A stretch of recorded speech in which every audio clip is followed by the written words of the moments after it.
All right, we are live. I think it's working. I always think. I'm never sure. Anyway, welcome. My name is Luka Simmons. I'm your holistic nutrition practitioner. And this week we are talking about foods to support the best foods to support your mood. So here in the month of May on All Things Good Food and You, we are addressing balancing moods and supporting anxiety. So while we're talking about some of these food things, I'm not offering any guarantees. I have to give this disclaimer beforehand. We're not healing, we're not treating, we're not doing anything. All we're doing is nourishing the body, listening to the cues she's sending, and helping to fine-tune that fuel that will best make our engines work. If you are struggling through mood stuff or anxiety is starting to take a bigger piece of the pie every day, then it could be your body's trying to send you a signal that something is up.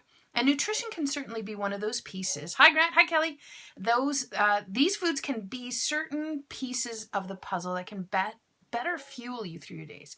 When you look to specific foods to help balance moods and to reduce nervous tension, nervous feelings, anxiety, that sort of deal, it can be such a complicated picture, and it can be really tricky to try to get at what is at the root of it all.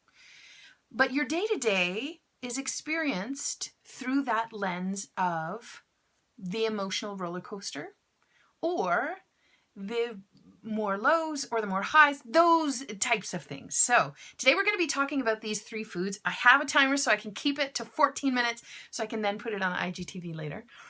So bear with me. We have three foods. What are they going to be? They're not necessarily the only foods that'll do it, but these are for sure going to be at the top of the list on your grocery list for those who are struggling through mood stuff and hair things. When are hairdressers going to be allowed to see people again? Can't wait. Okay. The three foods we're going to concentrate on today for those who want it right out of the gate. Here we go. Turkey, fermented foods, and good fats. Oh, Luka, you're always talking the same foods, although turkey is new. You are correct. Yeah, totally. I'm always going to be talking the same foods. And here's the secret. Real food is always going to be the ticket for anything and everything, especially when it comes to holistic nutrition.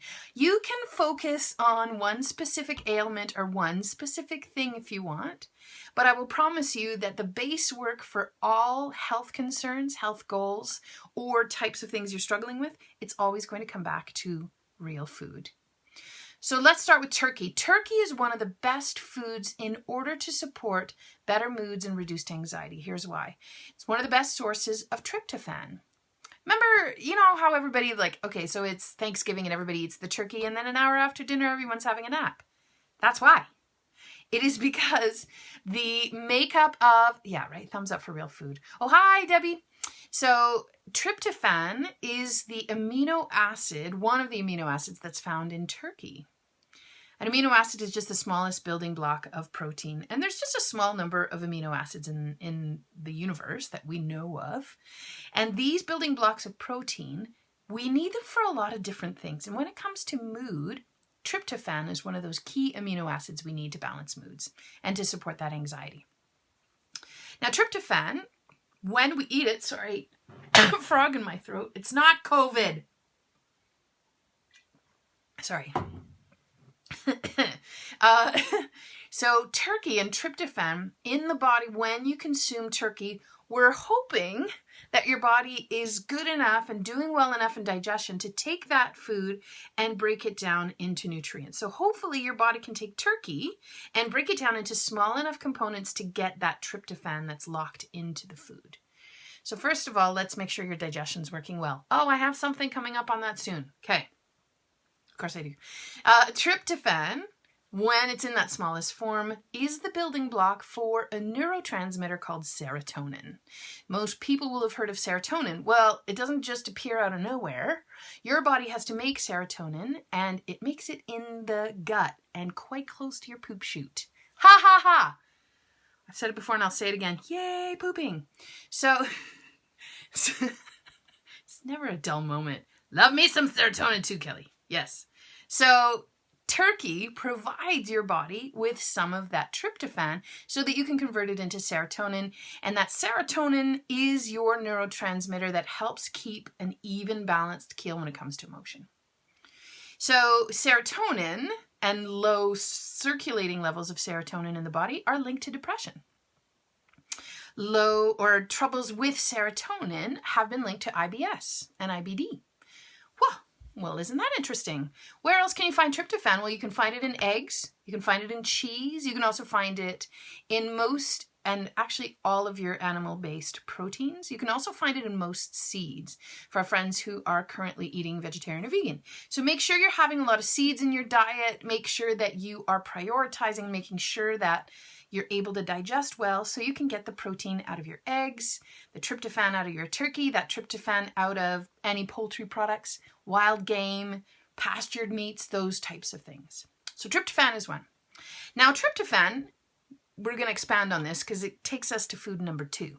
Tryptophan becomes serotonin. 90% of your serotonin is made in the gut. So for those who struggle with mood and anxiety stuff, how's the gut going?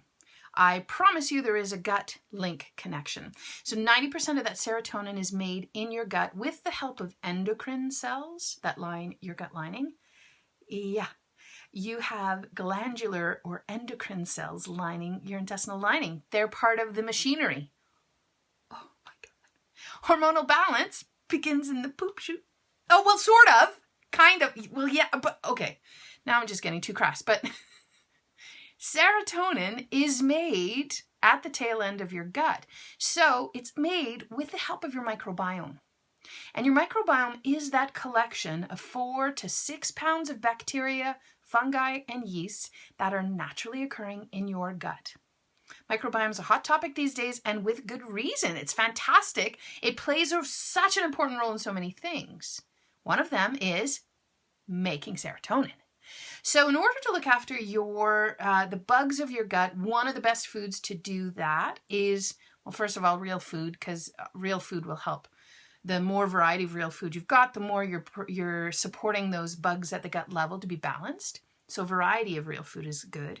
But specifically in this case, it's fermented foods. Fermented foods play a couple of different roles here. Doesn't matter what kind. If there's one you don't like, try something else. I don't care. Like, really start playing with your food and stop limiting yourself. That's all I'm going to say.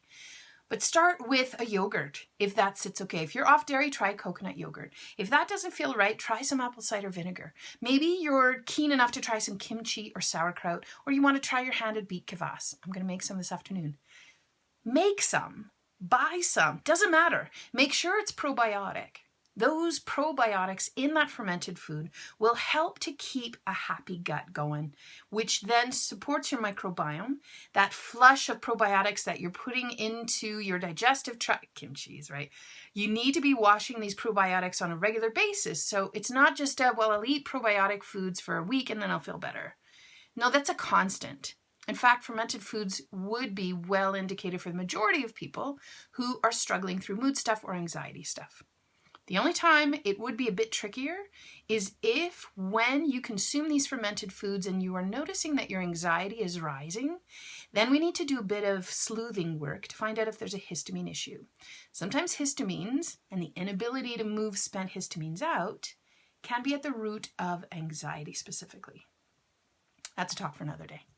So fermented foods help with the looking after the bugs of your gut so you can better make that serotonin at the gut level. Now, another reason why fermented foods are so beneficial is they will help support the gut. And your gut and brain have something called the gut-brain axis. They're talking to each other all day long.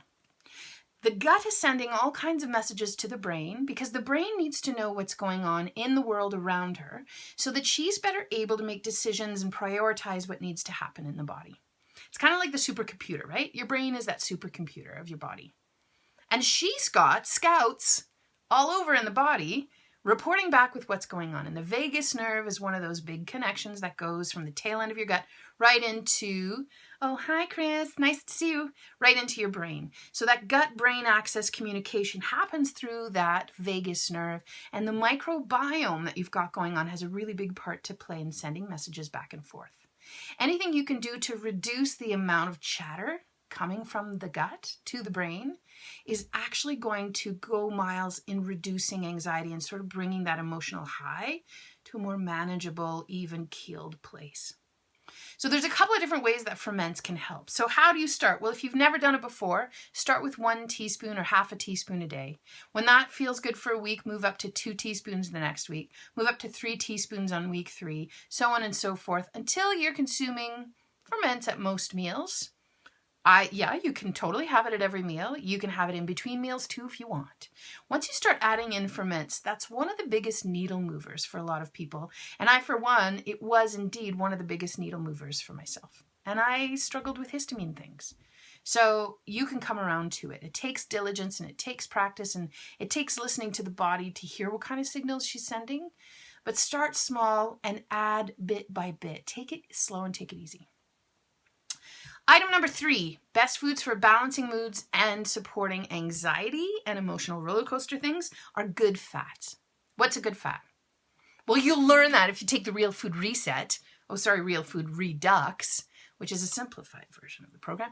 But I digress. These are what I talk about all the time. Good fats for many different reasons. One of the culprits behind mood struggles and anxiety are quite often blood sugar balance related. They can very often be related, the two. They can also be related to hormonal imbalances. Now, depression has been linked to inflammation. So if ever you've come to any of my talks, you will now know that inflammation, blood sugar imbalances, and hormonal imbalances are 3 sides of the same triangle. They're all connected. When one is out, the other 2 are out, and they start to influence each other. Well, what's one of the food that hits all 3 on the head and gets them in check? Fats. Fats give you nourishment to reduce inflammation, gives you those fat-soluble vitamins that are sometimes trickier to get. So you get vitamins A, D, E, K2. Those are all really important nutrients to help reduce inflammation. They are key players in reducing inflammation. Then you've got also the good fats will help to keep your blood sugars balanced, so you're not on a roller coaster all day. They will also go miles to balancing your hormones. Crème fraîche. Oh, if that's not going to win the day, right, Debbie? All right. So in all of these things, the key to reducing inflammation, because when there's anxiety, it is directly correlated to an excess production of cortisol, which can be because of who knows why. There could be 82,000 million reasons. Maybe not that many, or maybe that many. I don't know. Doesn't matter. Know this.